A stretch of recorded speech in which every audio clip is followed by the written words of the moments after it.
स्वागत करते हैं भाई बहनों का आज के इस रेडियो की साक्षी के प्रोग्राम में। आज का सवाल बहुत ही ज्यादा इंटरेस्टिंग है, जो आजकल के जो समय के साथ में है। तो उसके लिए आज हमारे साथ फिर से हमारे प्रिय पास्टर देवेंद्र हमारे साथ है। कैसे sir? Good evening. Good evening, welcome to all of you. Sir, तो अभी आप जैसे समझते हैं कि त्योहारों का मौसम चल रहा है। त्योहारों का मौसम चल रहा है तो बहुत सारे बिलीफ सिस्टम में, धर्मों में हम देखते हैं कि फास्टिंग हो रहा है। जैसे हम देखते हैं कि जैसे हिंदुओं में अभी श्रावण का महीना चल रहा है तो फास्टिंग है। अभी थोड़े ही समय पहले मुसलमानों में जो रमजान का समय था तो 30 दिन फास्टिंग होता है। तो अभी मुझे कुछ समय पहले एक भाई का भी फोन आया था, बहुत ही प्यारे हमारे भाई हैं, और उन्होंने कहा कि उनके पास फास्टिंग के लिए कुछ सवाल है। तो उन्होंने एक लंबी लिस्ट मुझे बताई, तो वो मैं आपके सामने शेयर करता हूं। तो उन्होंने ये पूछा है कि पहला सवाल, फास्टिंग करना जरूरी है क्या? उपवास करना जरूरी है क्या? और उपवास करने का पर्पस क्या है? हम उपवास क्यों करना है? तीसरी बात कि अगर मैं उपवास नहीं करूं तो क्या खुदा मेरे से नाराज हो जाएंगे, परमेश्वर हमसे नाराज हो जाएंगे? चौथा सवाल कि मुझे कितना बार उपवास करना चाहिए? पांचवा सवाल कि क्या ऐसे उपवास के समय मैं थोड़ा बहुत खा पी सकता हूं? छठवां सवाल, मैं उपवास करना चाहता हूं पर मेरा जो हेल्थ है वो सपोर्ट नहीं कर रहा। हो सकता है किसी को ब्लड प्रेशर हो या कुछ बीमारी हो या कुछ हो, बट उपवास करना चाहते हैं, तो फिर मैं क्या करूं? तो 6 सवाल है sir. Very good. Over to you. But इससे पहले कि हम जाए, हमारे जो दर्शकों से पूछना चाहूंगा कि क्या आपने हमारे चैनल को सब्सक्राइब किया? अगर नहीं तो अभी का भी कीजिएगा। एवरी वीक हम एक नया सवाल डालते हैं, और अभी मैं साइड बाय साइड थोड़े रिकॉर्डिंग्स और हिंदुइज्म के बारे में, इस्लाम के बारे में भी रिकॉर्डिंग कर रहा हूँ, वो भी अपलोड होंगे। आपको इसे सब्सक्राइब करना बहुत जरूरी है। बेल आइकन पे क्लिक कीजिए, और ये जो हमारे प्रोग्राम्स हैं उसे हर आपके कांटेक्ट और आपके जो दोस्तों के पास या चर्चेस में सर्कुलेट करने के लिए आप हिचक मत कीजिएगा। तो सर, ओवर टू यू। सो बहुत बढ़िया सवाल पूछा है भाई ने।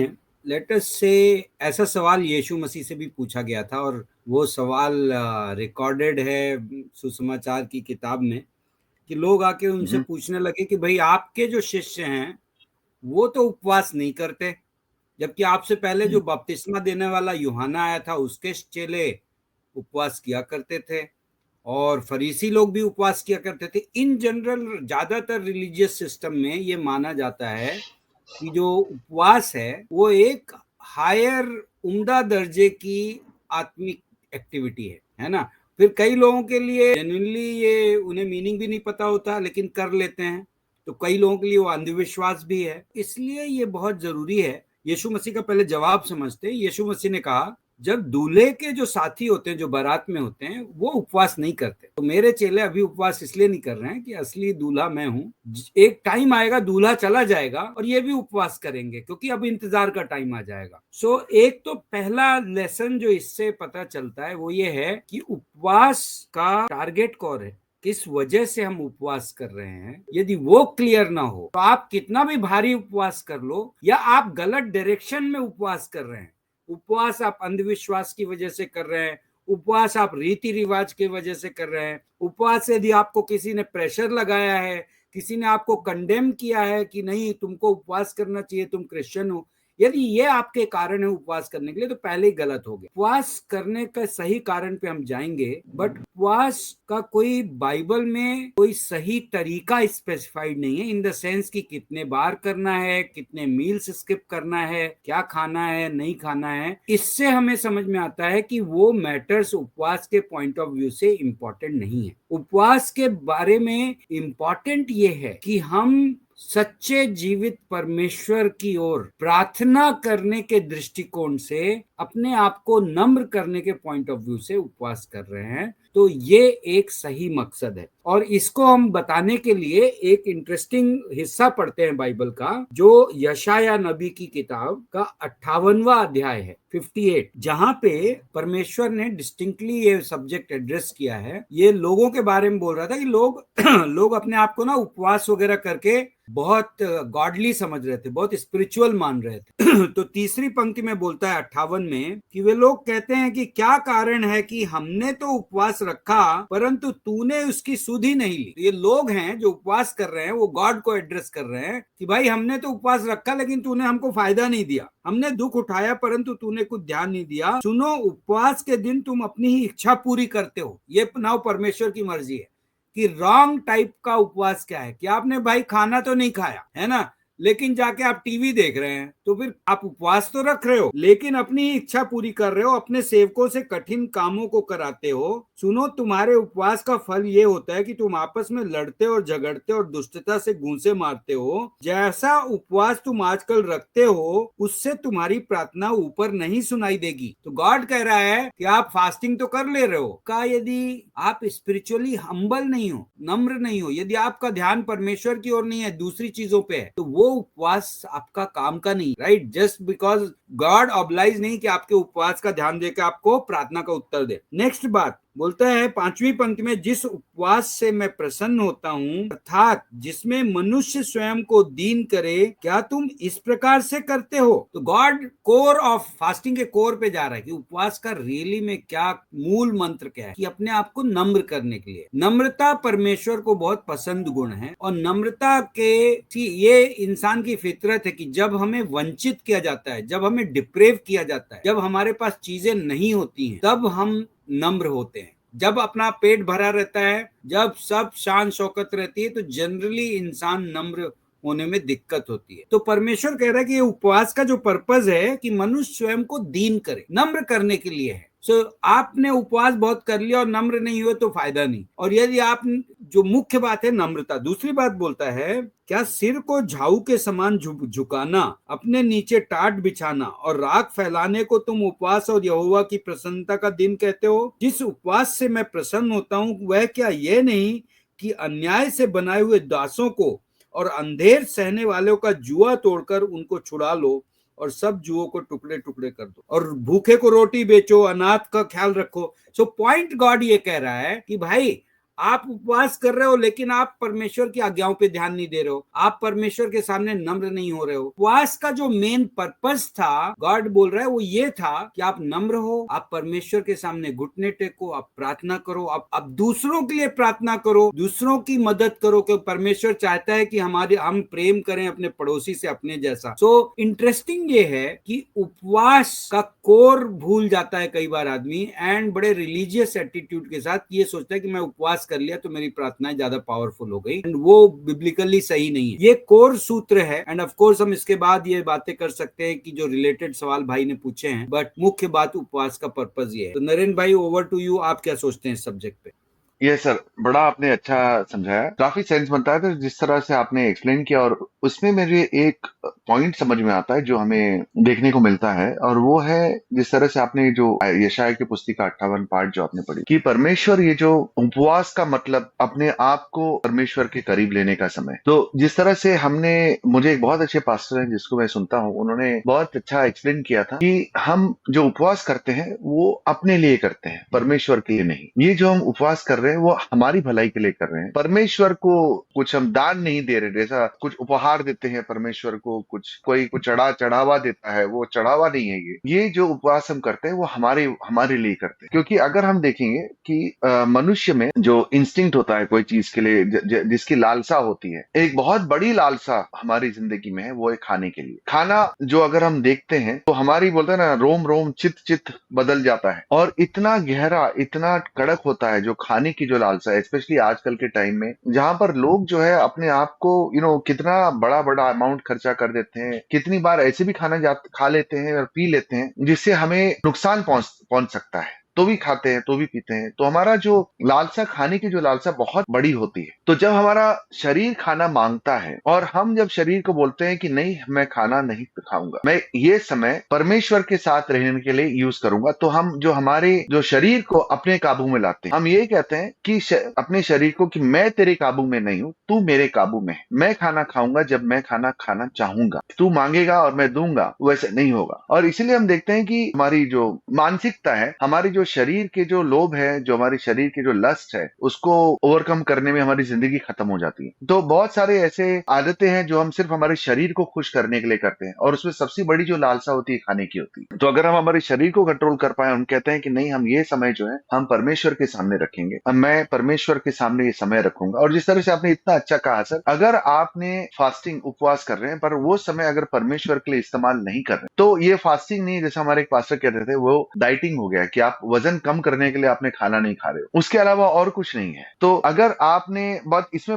अलग अलग पॉइंट्स भी आते हैं सर, कि बहुत जो लोग हैं, ऑलमोस्ट एवरीवन, वो नौकरी पेशा वाले लोग होते हैं। तो अगर वो उपवास करना चाहते हैं पर ऑफिस में है, प्रार्थना तो कर नहीं सकते। जैसा कोई बोलेगा कि मैं बुधवार का उपवास करता हूँ या शनिवार का करना चाहता हूँ या शुक्रवार का, कोई भी दिन पकड़ लो, बिकॉज हमारे मसीह में जो है उनके लिए कोई दिन बड़ा नहीं होता कि हम मंगलवार को करेंगे, शनिवार को करेंगे, ऐसा कोई खास दिन तो हमारे लिए होते नहीं। हर दिन खास होता है, हर दिन परमेश्वर ने दिया होता है। और उस समय वो तो बैठे हैं ऑफिस में, तो फिर कैसे उपवास कर सकते हैं? क्योंकि उस समय ऑफिस के समय तो वो बाइबल निकाल के पढ़ नहीं सकते। तो आपके हिसाब से सर किस तरह से वो पूरा हो सकता है? नहीं तो नरेंद्र भाई, ये ईमानदारी से बात करूं तो मेरे अभी ये खुद की चुनौती है। मैं अभी ऑफिस जाता हूं, हफ्ते में 5 दिन काम करता हूं, काफी ट्रैवलिंग रहती है, काफी व्यस्तता भी रहती है। खैर, मैं अपने आप को इसमें एक्सक्यूज भी नहीं करना चाहता। मेरी बड़ी दिल से हसरत रहती है कि कई बार जब कलीसिया में फास्टिंग एंड प्रेयर अनाउंस होता है तो मैं भी पार्टिसिपेट करूं, बट ये मैं कहूंगा मेरा कमजोर हिस्सा है जिंदगी का। लेकिन मैं ऐसे भाइयों को जानता हूं जो काम करते हुए भी कर लेते हैं एंड अच्छे तरीके से कर लेते हैं, बिकॉज ना मुद्दा ये लीगलिस्टिक तरीके से सोचने का नहीं है। यदि ये विश्वास का मामला है, यदि प्रभु किसी व्यक्ति की अगुवाई कर रहा है, फास्टिंग प्रेयर करनी चाहिए, तो हम कहेंगे बिल्कुल बाइबल में रिकमेंडेड है। यीशु मसीह ने यहां तक कहा, एक पर्टिकुलर केस में जब डीमन पजेस्ड आदमी से दुष्टात्मा नहीं निकाल पा रहे थे चेले, यीशु मसीह ने यहां तक कहा कि इस तरीके वाला तो सिर्फ प्रार्थना और उपवास से जाता है। लेकिन हमें ये ध्यान रखना है, तो मतलब मैं ये कह रहा हूं कि बिल्कुल किसी भी मसीही भाई के लिए प्रार्थना और उपवास करने के लिए एस्पायर करना बहुत अच्छी चीज है, बहुत आत्मिक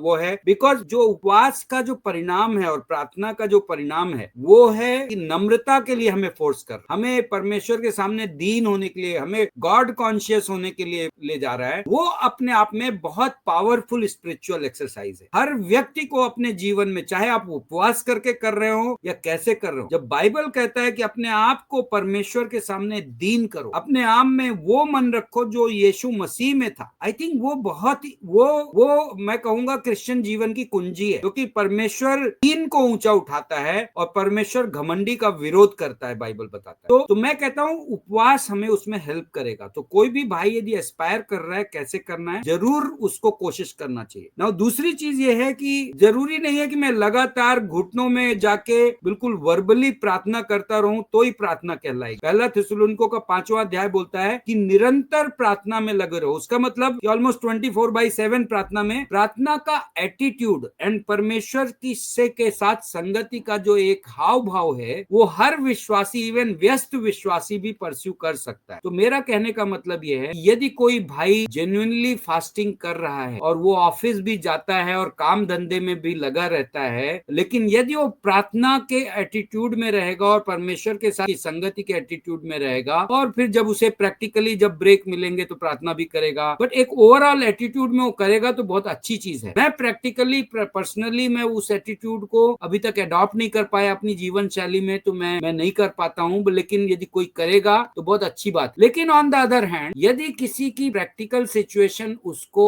एक एक्सटेंसिव प्रेयर एंड फास्टिंग नहीं कर पा रहा है, तो उसे गिल्टी फील करने की जरूरत नहीं है। मुद्दा प्रार्थना का है, मुद्दा नम्रता का है, मुद्दा परमेश्वर के साथ संगति का है। आपको वो एस्पायर करना है एज अ क्रिश्चियन अपने जीवन में, और वो प्रैक्टिकली करना है, उसमें नियमित रहना है। आप कैसे फिगर आउट करते हो आपका मामला है। सर, इसमें एक अच्छा ख्याल मेरे मन में आया, शायद आपको ठीक लगे, कि ये जब बाइबल लिखा गया था, हमारे जीवन की जो लालसा सबसे बड़ी जो थी वो खाना थी, उसके अलावा और कुछ नहीं। पर आज ये मेरा ख्याल है सर, आप बताइए आपको क्या लगता है। बट आज के समय में या आधुनिक समय में बहुत सारे और भी चीज आज गए जो हमारे शरीर की लालसा है। जैसा अगर किसी को बोल दो, ये मैं सबसे पूछूंगा जो हमारे दर्शक, कि अगर आपको ये बोल दिया जाए कि आपको दोपहर का अगर आपको खाना चाहिए तो आपको पूरा दिन आपको इंस्टाग्राम और व्हाट्सएप नहीं चेक करना है और यूट्यूब के रील्स नहीं देखने, तो बोलेगा भैया एक टाइम नहीं मिलेगा तो चलेगा, पर मैं ये छोड़ नहीं सकता। तो अगर आपको वाकई में अगर इंटरेस्ट है, अगर आप परमेश्वर के लिए कुछ छोड़ना चाहते, ये सब छोड़ दीजिए। बोले मैं ये आज के दिन, और आप, मैं भी कर रहा, to be honest with you, उसी हिसाब से मुझे स्ट्राइक हुआ, क्योंकि बाइबल पढ़ने बैठे हैं। मेरा भी जैसा थर्सडे के दिन मैं पहला हाफ जो होता है मैं प्रेयर में और फास्टिंग में रहता है। हर 5 मिनट में मेल जो फोन चेक हो गया, ओके एक बार चेक किया, एक बार रिफ्रेश। मुझे रील्स के इतने शौक नहीं है, बट ये मैसेजेस हो गए, कोई व्हाट्सएप में कोई मैसेज, कोई ऑफिस का कोई मैसेज, ईमेल आ गया, क्या टाइप्स लगती रहती है। तो इतने अच्छे तरह से समझा है सर कि अगर आप ऑफिस में भी हो, आप मन के रूप में अगर को कि अगर आपने, चलो आप रोज भी अगर बाइबल पढ़ते हो, अगर मैं उठता हूँ 6 बजे और फिर जाता हूँ, तो चलो मैं 5:30 बजे उठ, फिर और थोड़ा दिन, एक दिन एटलीस्ट मैंने बाइबल पढ़ा और पूरा जो समय है, चलो मैं उसे नाश्ता नहीं करूंगा तो मेरा हाफ एन आवर कवर हो गया। I spend that time in praying, और इस समय जो है आगे का आधा दिन जो है मेरा जो मानसिक रूप से अपने आप को केंद्रित रखूंगा परमेश्वर की तरफ, कि मेरे मुंह से कोई गलत शब्द ना आ जाए, कोई गाली गलौच ना आ जाए, मन में कोई ऐसा ख्याल ना आ जाए जैसे ड्राइविंग कर रहा हूँ तो किसी के कोई मेरे सामने से कट मार दिया तो मन में झट से कोई गलत शब्द आ जाते हैं, तो वो नहीं आने दूंगा। कोई और यहाँ वहां की हरकतें मेरे मन में नहीं आए, तो हमारा दिल देखता है। क्योंकि मैं यही पूछना चाहूंगा, सब उपवास कर लिया, खाना नहीं खाया, तो क्या परमेश्वर को क्या फर्क पड़ेगा? आप ये सोचिए, परमेश्वर जो खुदा है, वो जिन्होंने ये पूरे ब्रह्मांड का निर्माण किया, उसके आपके 1-2 टाइम खाना नहीं खाने से या 2-3 दिन खाना नहीं खाने से उनको क्या फर्क पड़ेगा? क्या ये खाना उनके कोष में जाने वाला है, उनको और पैसे मिलने वाले हैं, या उनका जो शक्ति और बढ़ने वाला है? ऐसा कुछ है? कुछ भी नहीं है। ये जो हम कर रहे हैं वो हमारे लिए कर रहे हैं। तो ये हमें इसमें देखना चाहिए कि पहला सवाल अगर हम देखें कि क्या उपवास करना जरूरी है, तो ऐसे कोई, जैसा यीशु मसीह कहते हैं कि जब जो दूल्हा है ना कि वो स्वर्ग चले जाएंगे तो उनके चेले जरूर उपवास करेंगे। तो उपवास ये महीने में मैं 15 दिन करूंगा और पूरा साल ऐसा ही करूंगा, तो परमेश्वर जैसे दिल में डालता है वैसे आपका उपवास और कुछ भी हो सकता है। कि अगर डिजिटल हेल्थ में अगर आप देखेंगे, आपको पता चलेगा कितना समय आप यूट्यूब देखते हैं, आपको शौक रहेंगे आप, या खुद भी कर सकते हैं, मैं खुद भी देखता हूँ, और कितने घंटे हम पूरे दिन में निकाल देते हैं। जैसा हम देखते हैं, एक वो आजकल तो शॉर्ट्स तो भी 3-3 के, ऐसे हम कितने देखते हैं दिन में, रील हो गए 1-1 मिनट के, आधे मिनट के रहते हैं, और उसका सम तो है फोन पर। क्या हम कह सकते हैं कि मैं ये 1 घंटा आज के दिन में नहीं डालूंगा अपने ये 1 घंटा परमेश्वर के लिए यूज करूं, परमेश्वर के लिए अपने लिए यूज करूंगा, ताकि मैं परमेश्वर के और करीब हो जाऊं। परमेश्वर के लिए करूंगा, ये सेंटेंस भी गलत है। क्या कर रहे हो तुम परमेश्वर के लिए? खुद खाने क्योंकि और परमेश्वर के पेट में जाने वाला है क्या? तो क्या बकवास है ये सब जो बातें हैं, मेरे ख्याल से हमें देखना चाहिए कि इसका मूल क्या है। ये मूल है, जैसा जिस तरह से इतना अच्छा आपने यशायाह 58 में पढ़ के बताया कि ये परमेश्वर के करीब आने के लिए। बाकी धर्मों की जैसा परमेश्वर से और आपको आशीष नहीं मिलेगा, ऐसा नहीं कि आपने उपवास किया तो और आप और आशीषित हो जाएंगे, ये कहीं पर लिखा नहीं है। ये हम करते हैं अपने आप को परमेश्वर के और करीब लाने के लिए। तो सर जो बाकी के जो सवाल है उसे हम कैसे करेंगे? तो पर्पस ऑफ फास्टिंग में हमने देख लिया कि फास्टिंग का किस वजह से हम करते हैं। तो सर दूसरी बात है, तीसरा सवाल हम देखते हैं कि अगर मैंने फास्टिंग नहीं किया, उपवास नहीं किया, तो क्या परमेश्वर मेरे से नाराज होंगे? उस पर आप क्या कहना चाहेंगे? नहीं नरेन भाई, आपने अभी अभी आंसर किया वो सवाल। इसको एक रिलीजियस प्रोग्राम टाइप का लेने का ही नहीं, ये हमारी परमेश्वर के साथ जो चाल है और परमेश्वर के साथ जो संबंध है, उसमें जैसे बाइबल रीडिंग जो रोल प्ले करती है, प्रार्थना जो रोल प्ले करती है, सिमिलर रोल फास्टिंग का भी है। और फास्टिंग बेसिकली एक हिसाब से प्रार्थना का ही इंटेंस फॉर्मेट है। यदि फास्टिंग के साथ प्रार्थना नहीं कर रहा है कोई व्यक्ति, तो फास्टिंग एनीवे किसी काम की नहीं है, वो एक्सटेंडेड फॉर्मेट ऑफ फास्टिंग है। एक दूसरी चीज जो यीशु मसीह ने, ध्यान है, जो पहाड़ी उपदेश दिया, फेमस यीशु मसीह का सरमन है, उसमें यीशु मसीह ने इंटरेस्टिंगली ये बात कही कि जब तुम फास्टिंग कर रहे हो तो आप अपना बिल्कुल चेहरा और बाल वोल पूरा खराब करके, ऐसे मत की जिससे सबको पता चल जाए फास्टिंग कर रहे हो, भाई कमजोर हो गया आदमी। वैसा नहीं, जिस दिन जब फास्टिंग कर रहे हो तो बढ़िया से अपने बालों में तेल लगाओ, कंघी करो अच्छे से, मतलब दुनिया को बताने के लिए नहीं है फास्टिंग। तो यदि किसी को भी किसी एंगल से लगता है कि किसी को भी इम्प्रेस करने के लिए या किसी पे प्रभाव डालने के लिए, अपना स्पिरिचुअल स्टेटस कि भाई मैं ज्यादा आत्मिक हूँ, या कोई इनाम पाने के लिए, इस टाइप की चीज के वजह से करता है, तो वो सोच ही गलत है। वो ऑब्जेक्टिव ही नहीं है फास्टिंग का। परमेश्वर पूरी तरीके से क्लियर है कि ये उपवास जो है अपने आप को दीन बनाने की, अपने अंदर स्पिरिचुअल ट्रांसफॉर्मेशन, जो आत्मिक परिवर्तन है, वो डिजायर, परमेश्वर के साथ जो संबंध में ग्रो करने का जो डिजायर है, वो एक राइट मोटिवेशन है। एंड होपफुली कई बार मैंने देखा है कि बड़े आत्मिक बिलीवर भी कि परमेश्वर से किसी एक सीजन में किसी चीज के लिए स्ट्रगल कर रहे होते हैं, और वो फिर फास्टिंग करते हैं, बड़ी जेन्युइनली करते हैं कि गॉड मैं मेरे को आप इस एरिया में मेरे से बातें करो, मुझे दिखाओ कि मेरी कॉलिंग क्या है, आप मेरी लाइफ में क्या बदलाव लाना चाहते हो। एंड उसके लिए कई बार वो ये ऑलमोस्ट ये एक्सप्रेशन होता है कि प्रभु मैं आपसे जवाब पाने के लिए बहुत डेस्परेट हूँ, और उसके लिए मैं अपने आप को और नम्र कर रहा हूँ। तो आई थिंक वो एक्सप्रेशन बहुत अच्छा है, लेकिन ये आपको सिर्फ पवित्र आत्मा और परमेश्वर की अगुवाई बता सकती है कि इस वक्त आपके सीजन में वो चीज जरूरी है या नहीं है और क्या करना है। बट क्रिश्चियन फेथ में ऐसा कोई रूल नहीं। तो सर अगला सवाल, अगर मुझे उपवास कितने बार करना चाहिए, सब घुमा तो फिरा के उसी तरफ आ रहा अगला है, सवाल भी बोल पॉइंट दीजिए। By point. अगला सवाल भी बोल दीजिए, मेरे ख्याल से सब सिमिलर हैं एंड उत्तर बड़ा हाँ सिमिलर वही है, रहेगा। क्योंकि सवाल वैसे कि कितना बार, सवाल यानी कितनी बार मुझे उपवास करना चाहिए, अगला सवाल। और उसके बाद यह है कि क्या मैं कुछ थोड़ा बहुत खा पी सकता हूँ क्या उपवास के समय, हम्म, क्योंकि अभी हम देखते हैं तो जैसे जो हिंदू धर्म से मसीह में आए हैं उनके लिए ऐसे हम्म, होता है कि उपवास का कितना खाना होता है, खाना अरे बहुत ही टेस्टी होता है, बहुत ही टेस्टी है। होता है उपवास का खाना एक्चुअली। तो तो बोलते हैं कि कुछ यस, खा पी सकते हैं, क्योंकि इस्लाम में अगर देखें तो कुछ नहीं खा सकते, तो हमारे इसमें कैसा है सर? नहीं नहीं, तो बिल्कुल आपका सही सवाल, आई थिंक जवाब ऑलमोस्ट दिया जा चुका है ड्यूरिंग दिस वीडियो, बट अपन फिर भी स्पेसिफाई कर देंगे क्योंकि क्वेश्चन स्पेसिफिक है। पहली बात, बाइबल में कहीं पे कोई मेथोडोलॉजी लिखी नहीं है। यदि परमेश्वर के नजर में उपवास का एक पर्टिकुलर पैटर्न जरूरी होता, ये खाना है और ये नहीं खाना और इतने बार करना है, इतने दिन करना है, ऐसा कोई भी पैटर्न इंपॉर्टेंट होता तो आज्ञा के रूप में दिया जाता, कहीं पे दिया नहीं है। बस एक आध जो एग्जाम्पल आपको मिलता है कि यीशु मसीह 40 दिन तक उपवास किया है ना, तो एक 40 का नंबर है, बाइबल में इंपॉर्टेंट है परीक्षा के दृष्टिकोण से, पर उसका उपवास से ऐसे ताल्लुक नहीं है। सो हम हम्म। ये सेफ कह सकते हैं कि उपवास का मूल मतलब ध्यान में रखने का, और यदि वो ऑब्जेक्टिव फुलफिल हो रहा है तो वो उपवास सक्सेसफुल है। चाहे आपने खाना से डिप्राइव किया, चाहे आपने एक मील से डिप्राइव किया, या जैसा वे नरेन भाई बोल रहे थे, आपने अपनी सोशल मीडिया से अपने आप को डिप्राइव कर दिया। लेट से आप 2 दिन की सोशल हम्म। मीडिया फास्ट कर सकते हैं, वो भी फास्टिंग में गिना जाएगा। तो बस कहना, वो समय जो सोशल मीडिया पे आप फोन में जाके दे सकते हैं, डिजिटल हाँ वेलबींग, हाँ, आप हिसाब लगाइए कितना समय आप यूट्यूब और व्हाट्सएप में गुजार रहे हैं, और फिर आप करेक्ट, टर्न कीजिए कि मैं 2 दिन नहीं देखूंगा और वो 2 घंटे मैं हाँ, बाइबल पढ़ने में और प्रार्थना में बिताऊंगा, या करेक्ट 4 घंटे, करेक्ट। कितने तो सर दिन में 7-7 घंटे लोगों के आ रहे हैं, आपको पता है, इंस्टाग्राम यूट्यूब सात आई सात घंटे आई एग्री नरेन भाई।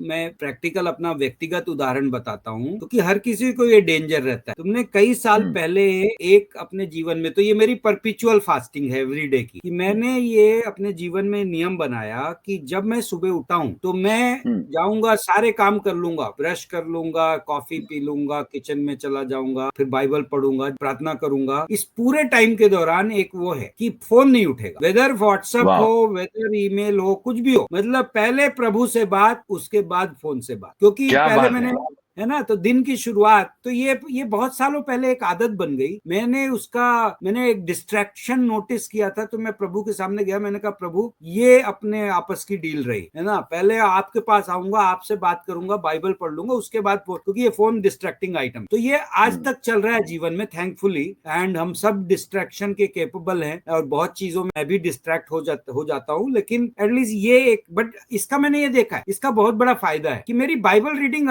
होती है, प्रेयर होती है, क्योंकि उस समय तक फोन सामने नहीं है। फोन पे भी डिवोशन पढ़ता हूँ, उसके बाद एक दो डिवोशन ऐप डाउनलोड, बट वो वाले मैं सारी रीडिंग और प्रेयर करने के बाद करता हूँ, क्योंकि मुझे पता है कि कई बार फोन वाला ऐप डिवोशन पढ़ते पढ़ते हम्म। एक आध ट्विंग बजा और आदमी का मन तो कर ध्यान जाता है वहां कि चला ये, गया। हाँ, एनीवे मैं ये कह रहा था, जैसा आपने कहा, ये बहुत ही फैक्चुअल पॉइंट है। मैं किसी भी चीज से फास्टिंग कर सकता हूँ, सिर्फ खाना ही नहीं, पानी ही नहीं, कोई ओनली हाँ। डिनर नहीं है, फुल डे का नहीं है, इतने दिन का नहीं। आप फास्टिंग, कोई भी चीज जो आपको प्लेजर देती है और आप अपने आप को उसे डिप्राइव कर रहे हो फॉर द पर्पज ऑफ प्रार्थना की वजह से, मैं प्रभु के साथ हम्म। नजदीक आना चाहता हूँ, अपने आप को नम्र करना चाहता हूँ, प्रार्थना करना चाहता हूँ, कुछ समय के लिए, टेम्परेली ही सही, मैं अपने आप को इन प्लेजर से, इन आनंदों से अपने आप को रोक रहा हूँ, है ना, कॉन्शियसली, प्रार्थना की वजह से। तो आई थिंक वो फास्टिंग है। तो वेदर आप दाना पाए, तो इसलिए क्रिश्चियन, उसमें कोई रूल नहीं है कि आप फल खा सकते हो, आप ये नहीं खा सकते। ये कॉल आपकी है कि क्या चीज आपको उस कमी की महसूस ही देगी, महसूस करने का मौका देगी, और क्या चीज हम्म। आपको परमेश्वर के सामने नम्र बनाएगी। देखो, कभी आपके जीवन में, लेट से, मैं एक दो बार लाइफ में कुछ मौकों में ये एक्सपेरिमेंट किया हूँ, हम्म। मैं अपने क्रेडिट कार्ड लेके नहीं निकला, मैंने कहा ये मैं वाह। क्रेडिट कार्ड ड्रॉअर में रख रहा हूँ, है ना, गॉड मेरा ये, चाहे वो है एक 3-4 दिन का ही कमिटमेंट था, मैंने कहा ये 3-4 दिन में क्रेडिट कार्ड नहीं, मेरे लिए वो फास्टिंग था, बिकॉज मैं किन्हीं चीजों से, किसी तरीके के एक्सपेंडिचर से अपने आप को रोकना चाह रहा था, और वो मुझे, मेरे लिए बहुत अट्रैक्टिव थे। मैंने कहा गॉड, ये क्रेडिट कार्ड मैं नहीं यूज करूंगा एटलीस्ट इतने दिन। सो इन वन सेंस मेरे लिए वो एक इम्पॉर्टेंट था, क्योंकि गॉड से मैं किसी मैटर में प्रार्थना कर रहा था, और मैं कह रहा था, और वो प्रार्थना कुछ हद तक उस प्लेजर से कनेक्टेड थी। तो मैंने कहा प्रभु, मैं अपने आप को ये डिप्राइव कर रहा हूँ, और मैं आपसे प्रार्थना कर रहा हूँ कि मुझे आजादी दो और मुझे अच्छी हैबिट्स दो। फास्टिंग कई तरीके से हो सकती है, एज लॉन्ग एज हम उसके मूल जो मतलब है उसको समझ के उस हिसाब से। बहुत अच्छा सर, बहुत अच्छा आपने समझाया कि इस तरह से। बट मैं एक दूसरी शोर में जाऊं तो लोग जो अभी हमने सजेशन दिया है उसको गलत उपयोग में मत लाइए कि ठीक है मैं आज यूट्यूब नहीं देखूंगा पर खाना वाना दबा के खाऊंगा। ऐसा नहीं होता। हम कुछ थोड़ा और आपको ऑप्शंस दे रहे हैं कि अगर जैसे कि आपकी हालत, आपकी तबीयत खराब है, आप तबीयत में आपको ब्लड प्रेशर है, आपको डायबिटीज है, या आपको और कोई से हार्ट इश्यू है या समथिंग, या कुछ गैस्ट्रिक इश्यूज आज तक बहुत है, तो आपका खाना खाना बहुत जरूरी है एक टाइम पर, तो उसमें आप कर सकते हैं। और किसी को तो बहुत, तो उसी के लिए हम लोग ने थोड़ा बहुत ऑप्शंस आपको दिया है, बट उसका मतलब ये नहीं कि आप जो फास्टिंग प्रेइंग का पूरा जो कंसेप्ट ही चेंज कर दो। तो नहीं, मैं वो रादर नहीं रादर चाहता। नरेन भाई, हाँ। रादर आई वुड से कि हम ये भी, हम तो आपके सामने ये ऑप्शन भी नहीं कह रहे हैं कि हम ये नहीं कह रहे हाँ, हैं कि ये ऑप्शन भी नहीं फास्टिंग का है। हाँ रिप्लेसमेंट है, हम ये नहीं कह रहे हैं ये हाँ हाँ फास्टिंग हाँ। का रिप्लेसमेंट है। हम ये कह रहे हैं कि कॉन्सेप्ट को समझिए कि यदि आप यस। डिप्राइव नहीं हो रहे हैं, सी मैं ना एक आध मील ना नरेन भाई काम धंधे में ऐसे ही स्किप कर सकता हूँ, यस। है ना। ऐसे ही तो खत्म। हाँ, बट उसका उसका मतलब पता ये ही नहीं नहीं मैं फास्टिंग चलेगा। कर रहा हूँ परमेश्वर की। हाँ, ये हाँ उससे ये नहीं हुआ कि मैं फास्टिंग कर लिया, मील स्किप कर हाँ दिया, तो उसके बहुत बार हाँ हो हाँ जाता है, हाँ राइट। काम काम हाँ के हाँ हाँ बिजीनेस में हाँ। तो वो फास्टिंग थोड़े कहलाएगा, करेक्ट। कितनी बार, यानी मेरा भी ऐसे लंच छूट जाता है, ब्रेकफास्ट छूट जाता है, कितनी बार तो जिम से आता हूँ तो डिनर करने का मन नहीं करता है, तो अरे क्या, हाँ आज मैंने फास्ट, ऐसे नहीं होता। उस समय जिम नहीं जाकर अगर मैंने प्रार्थना किया होता तो फिर मैं कह सकता हूँ कि ये मेरा फास्टिंग का समय है। But correct. काफी बार और हैवी जिम करके आता हूँ तो फिर मेरा मन नहीं करता खाना खाने को, करेक्ट। बट मेरा फास्टिंग और नहीं है। और थोड़ी भूख लग रही हो और फिर मैंने अपने आप को डिप्राइव हम्म। किया हो, तब तो वो डिप्राइवेशन हुआ ना। नहीं, आज भूख ही नहीं लगी, हाँ किसी को हाँ भूख लगती नहीं, भूख नहीं लगी तो मैंने खाना नहीं खाया, तो वो हाँ। फास्टिंग। नहीं नहीं नहीं। इसलिए इसलिए मसीह में कहते हैं उपवास प्रार्थना दोनों साथ में। सिर्फ करेक्ट। अगर आपने उपवास किया है तो उसे डाइटिंग कह सकते हो आप, या आप वो समय में भी आप बिजी थे, वो सब आप कह सकते हैं, बट आप ये नहीं कह सकते कि आपने वो समय प्रार्थना में गुजारा है। That's a very correct. Good point, very nice sir. तो इसके साथ हम मेरे ख्याल से क्लोज कर सकते हैं। बहुत ही अच्छा मेरे ख्याल से पॉइंट्स हमने कवर किया। अगर आप लोगों के सवालात हो जो हमारे दर्शकों का, तो प्लीज आप नीचे जो आपने ईमेल एड्रेस देखते हैं उस पे आप जरूर अपने सवालात डाल दीजिएगा, और हम आपको जरूर उस पर रिप्लाई करेंगे, या तो कमेंट सेक्शन में आप अपना सवाल डाल सकते और उसको हम आपको रिप्लाई जरूर देंगे। मुझे उम्मीद है कि आज का प्रोग्राम आपको पसंद आया, और आपने जरूर कुछ सीखा होगा। जरूर इस पर मनन कीजिएगा, प्रार्थना में रखिएगा, और अगले एपिसोड में फिर से मिलेंगे पास्टर देवेंद्र के साथ। तब तक के लिए God bless you, take care, thank you sir.